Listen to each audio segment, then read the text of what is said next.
ბათუმის კლასიკური მუსიკის ფესტივალის ფარგლებში გუშინ ხელოვნების ცენტრში ცნობილ კომპოზიტორთან იოსებ ბარდანაშვილთან შეხვედრა გაიმართა. ბათუმელი ხელოვანი ამჟამად ისრაელში მოღვაწეობს. მოგონებები, შემოქმედებითი საქმიანობა, საინტერესო ადამიანები, მეგობრები და ურთიერთობები. იოსებ ბარდანაშვილმა შეხვედრაზე არაერთ თემაზე ისაუბრა. ცნობილმა კომპოზიტორმა თანაქალაქელებს ფოტოებით შექმნილი ფილმი, ავტობიოგრაფია წარუდგინა და შეკრებილი პუბლიკის შეკითხვებს უპასუხა. შეხვედრაზე შეკრებილებს სხვადასხვა დროსა და ჟანრში ბარდანაშვილის მიერ შექმნილი ნაწარმოების მოსმენის საშუალება მიეცათ. 2 საათიანი შეხვედრის ბოლოს კი იოსებ ბარდანაშვილმა პოეტ ვახტანგ გლონტის ლექსზე შექმნილი სიმღერა თავად შეასრულა.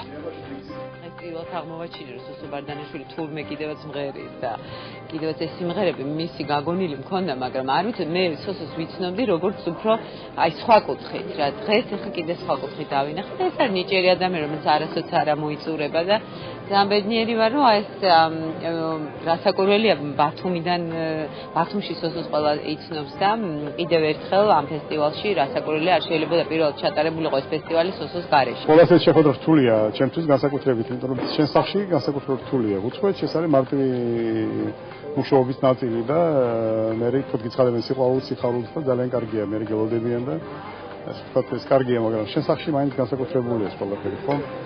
რა ვიცი, იცით, მე ძალიან ვღელავდი იმ გაგებით, რომ მინდოდა საინტერესო ყოფილიყო, მინდოდა ბევრი რამე ყოფილიყო. მე არ ვცხოვრობ დღეს სოსოს აღამო იყო მარტო, ჩემი აღამოც იყო, თქვენი აღამოც იყო, იმიტომ რომ სოსო არის დიდი ბათუმელი, მარადიული ბათუმელი, გადამსარვად დიდი კომპოზიტორი.